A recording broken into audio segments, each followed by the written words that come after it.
Hey there, talk and tell family. Let me ask you something honest. How many times have you set your alarm for 5 a.m. with big plans, only to hit snooze and wake up at 8 feeling guilty? Maybe you've read that successful people wake up early. Maybe you've tried it yourself once, twice, maybe 10 times, but you always go back to old habits. You tell yourself, I'm just not a morning person. I need my sleep. But what if I told you that the first hour of your day holds the power to change your entire life? What if one man's story could prove that your destiny is decided before the sun rises? Today, I'm sharing the story of a man who had nothing until 5 a.m. became his secret weapon. Stay with me until the end, because this might be the wake-up call you've been waiting for. In a small industrial town where factories hummed day and night, there lived a 32-year-old man named Thomas. Thomas worked as a night security guard at a textile warehouse. Every evening at 8 p.m., he arrived at the gate. Every morning at 6 a.m., exhausted and drained, he went home to sleep. His salary? Barely enough. He lived in a tiny one-room apartment with a broken fan, a mattress on the floor, a single light bulb that flickered when the power was low. His clothes were old. His shoes had holes. But more than physical poverty, Thomas suffered from something deeper. He felt trapped. Every morning as he walked home past the sleeping town, he saw other people's lives through their windows. Families having breakfast together. Children preparing for school. Men in clean shirts heading to office jobs. And Thomas would think, will this be my life forever? Walking home while everyone else is waking up to their dreams. He had tried to change. He applied for better jobs, but with only a high school education, every door closed. He wanted to learn new skills, but after working all night, he was too tired to do anything except sleep. His mother, who lived in the countryside, would call him once a week. Thomas, my son, when will your life get better? I'm getting old. I want to see you succeed before I die. Thomas would force cheerfulness into his voice. Soon, Mama. Soon. I'm working on it. But he wasn't, because he didn't know how. The truth that haunted him most was this. He wasn't lazy. He worked hard every night, walking miles, staying alert, doing his duty. But hard work alone wasn't changing anything. He was working hard in a life that was going nowhere. And every morning, as he collapsed into bed around 7 a.m., sleeping until 4 p.m., he felt like he was living backwards. The world moved forward while he slept through it. One thought kept returning like a whisper he couldn't ignore. There has to be another way. But what? One cold Tuesday morning in November, Thomas's phone rang just as he was leaving work. It was his sister. Thomas, you need to come home. Mama collapsed. She's in the hospital. His heart stopped. He took the first bus to his village, a 3-hour journey that felt like forever. When he arrived at the small rural clinic, his mother was in bed, weak but conscious. The doctor said she had fainted from exhaustion and stress. She needed rest, better food, and medicine they couldn't afford. His mother held his hand, her voice barely a whisper. Thomas, I don't have much time left. Please, my son, don't waste your life like I wasted mine. Find a way. Promise me. Thomas sat beside her bed long after she fell asleep. He looked at her wrinkled hands, hands that had worked in fields for decades, just like he worked through nights. Both of them struggling, both going nowhere. Something inside him cracked, not with sadness, with rage. Rage at his own helplessness. He stepped outside the clinic into the pre-dawn darkness. It was 5 a.m. The village was still asleep, but a few farmers were already walking to their fields.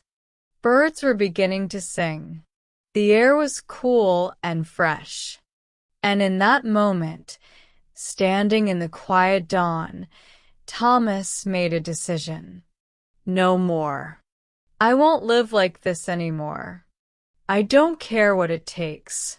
I will find a way. On the bus ride back to town, Thomas noticed something.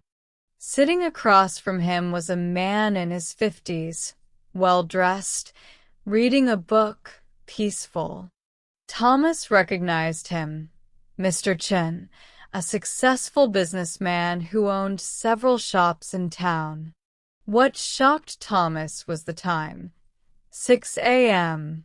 A successful man, traveling on a regular bus, at dawn? Thomas gathered his courage. Excuse me, sir. Why are you on this early bus? Mr. Chen looked up and smiled. Because I wake at 4:30 every morning. I use this time to read, think, and plan my day before the world wakes up. But don't you need sleep? I sleep at 9 p.m. 7.5 hours. Enough. Mr. Chen studied Thomas's tired face. You work nights. Yes. Security guard. And when do you sleep? 7 a.m. to 4 p.m. usually. Mr. Chen nodded slowly. So you're awake when the world sleeps, and asleep when the world works. No wonder you're stuck. He leaned forward. Young man, let me tell you a secret that changed my life 30 years ago. The hours between 5 a.m. and 7 a.m., those are magic hours. That's when you can build the life you want while everyone else is still dreaming. Thomas felt something stir, a dangerous thing called hope. But how? I work until 6 a.m. I need sleep. Then change your sleep. Sleep when you get home at 6:30. Wake up at 11:30. That's 5 hours, enough to survive. Then live your real life when the world is awake. And if you can shift to day work eventually, wake at 5 a.m. Always. That's the secret. Mr. Chen wrote his phone number on a card. If you're serious about changing your life, call me. I'll show you what to do with those morning hours. But only if you're serious, because it requires discipline most people don't have. The bus reached Thomas's stop. He looked at the card in his hand and made a promise to himself. I'll do it, starting tomorrow. That evening, Thomas did something he had never done in his life. He called Mr. Chen. The next day at 11 a.m., for the first time in years, Thomas was awake during daylight on a weekday. He met Mr. Chen at a small cafe. Mr. Chen looked at him with approval. You actually changed your sleep schedule. Good. Most people talk.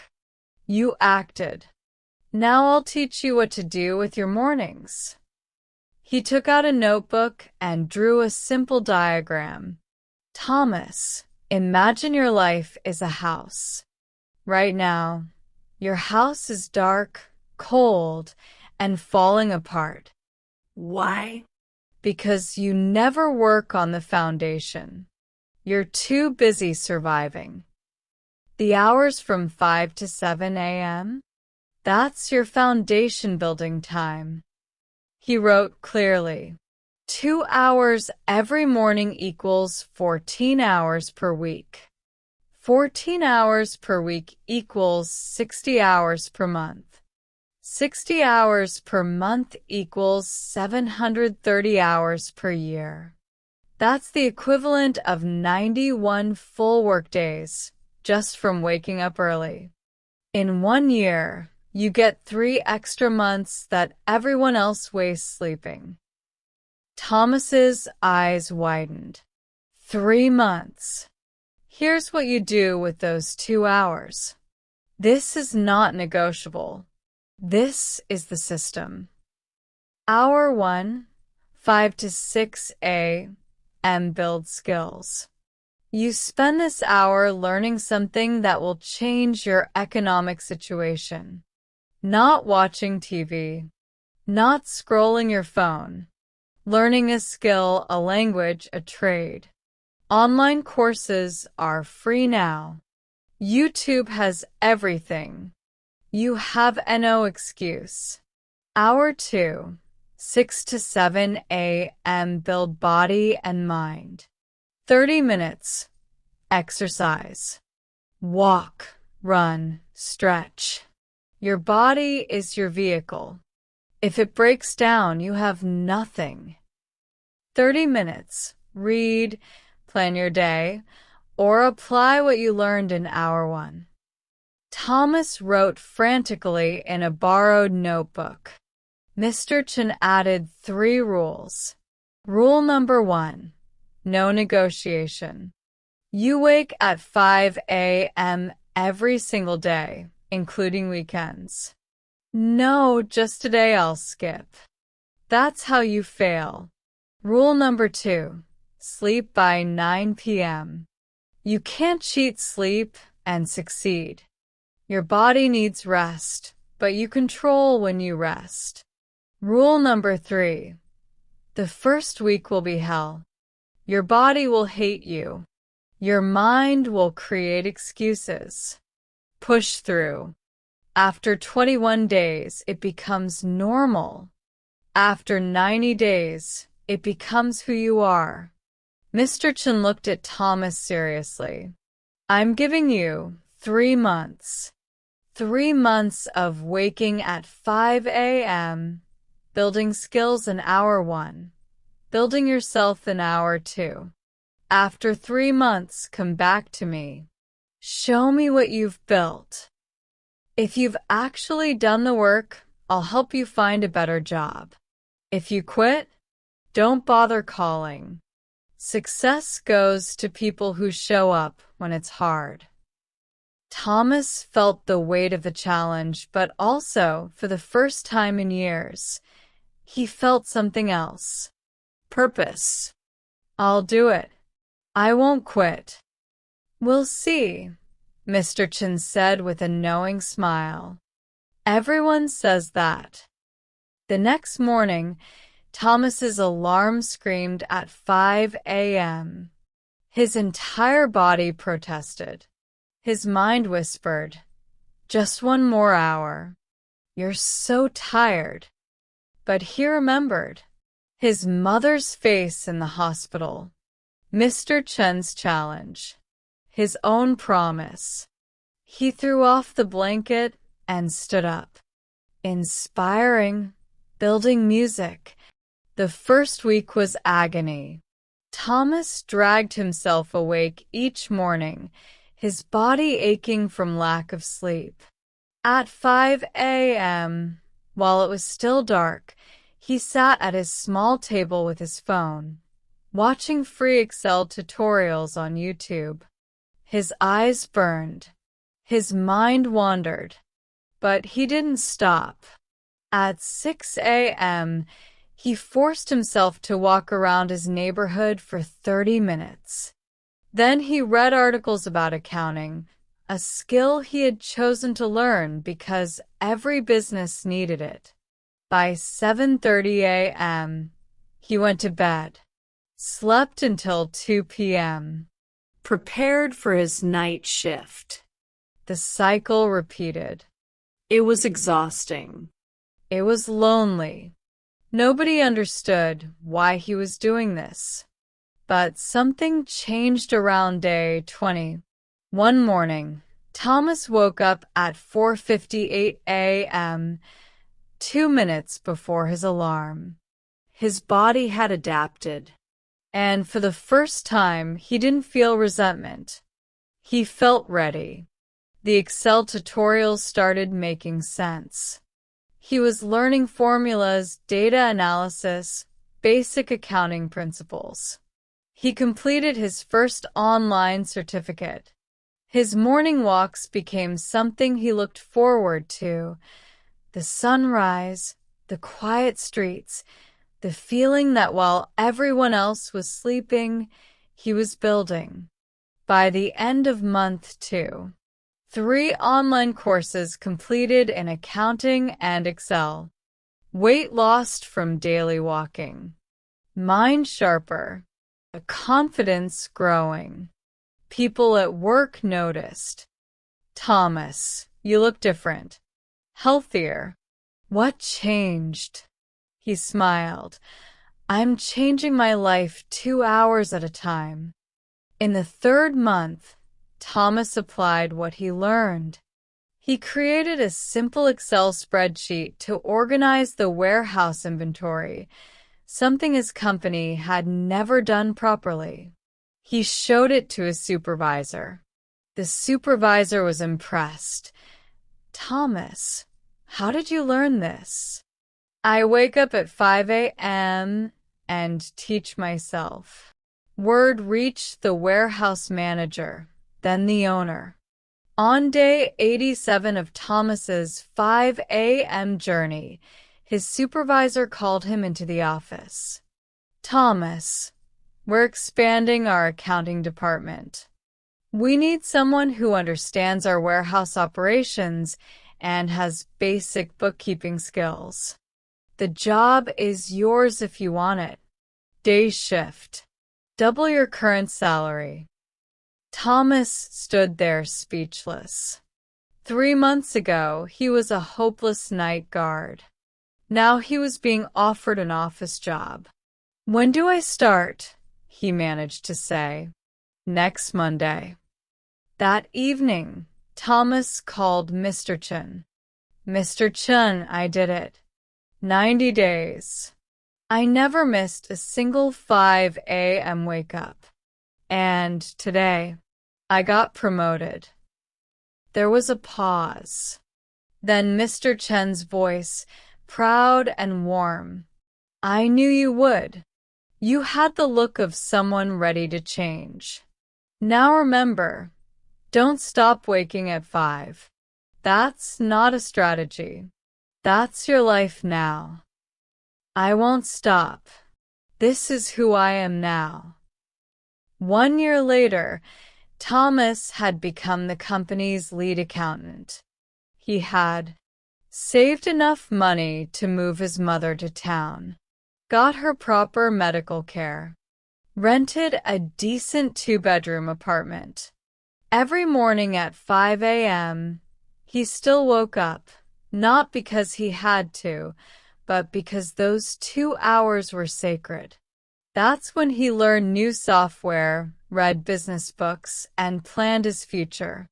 His coworkers would ask, Thomas, why do you wake up so early? You've already succeeded. He would smile and say, success is not a destination. It's a daily practice. And mine begins at 5 a.m. My friends at Talk and Tell English. Thomas's story is proof of something powerful.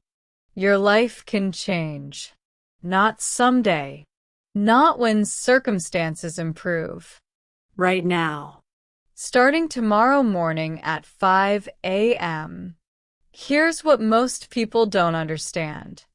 The difference between where you are and where you want to be is not talent. It's not luck. It's not even hard work. It's how you use the time when everyone else is sleeping. Between 5 a.m. and 7 a.m., the world is quiet. Your willpower is at its peak. Your mind is fresh. This is when you do the work that changes your trajectory. Successful people know this. That's why CEOs, athletes, and leaders wake up early. Not because they're superhuman, because they understand that winning the morning means winning the day. Your 90-day challenge. So, here's your challenge. The same challenge Mr. Chin gave Thomas. Step 1. Tonight, set your alarm for 5 a.m. Not 5:15, not 5:30, exactly 5 a.m. Put your phone across the room, so you have to stand up to turn it off. Step 2. Decide what you'll build in your first hour. A skill you need, a business idea, a certification course. Choose one thing, just one, and commit to it for 90 days. Step 3. Protect your 9 p.m. bedtime. You can't wake up early if you sleep late. Cut the Netflix. Skip the endless scrolling. Sleep is not your enemy. Wasted evenings are. I promise you this. If you wake up at 5 a.m. every single day for 90 days and use those 2 hours intentionally, your life will not look the same. Maybe you won't become a millionaire. Maybe you won't get promoted immediately, but you will become someone different, stronger, more disciplined, more capable. And that person can achieve anything. Thomas had nothing. No degree, no connections, no money. Just a choice to wake up early and build. You have more than he had. You're watching this video, which means you have internet, education, and opportunity. The only question is, will you use it? Or will you hit snooze tomorrow and wonder 5 years from now why nothing changed? Call to action. If you're ready to join the 5 a.m. club, hit that like button right now as your commitment. Then drop a comment telling me, what will you build in your first hour tomorrow? Let's hold each other accountable. I'll be checking the comments. Share this video with someone who says they want to change, but never does. Maybe this is the push they need. And subscribe to Talk and Tell English, because every week I bring you stories of people who transformed their lives and the exact strategies they used. Remember Thomas's words. Success is not a destination. It's a daily practice. And that practice begins tomorrow at 5 a.m. Will you be awake? Your future self is waiting on the other side of that alarm clock. Don't make them wait another day. This is Talk and Tell English, helping you speak better, live better, and be better. See you at 5 a.m.